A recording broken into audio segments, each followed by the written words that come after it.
মায়ের কথা অনেক মনে পড়ে, বিশেষ করে রান্না বা কোনো কাজ করতে গেলে। আম্মু বলতো, আমার অলস মেয়েটার বিয়ে হলে কি করবে, আল্লাহই ভালো জানে।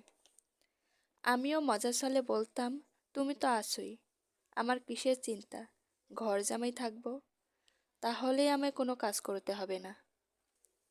এখনকার মতোই সব কাজ তুমি করবা, আর আমি বসে বসে থাকবো। কাজ করতাম না এমনটা না, ঘরের সব কাজ আমিই করতাম, রান্নাটা আম্মু করতো। আগে রান্না করতে এতটাই বিরক্ত লাগতো, বলে বোঝাতে পারবো না। আলহামদুলিল্লাহ, এখন কম বেশি অনেক কিছু রান্না করতে পারি।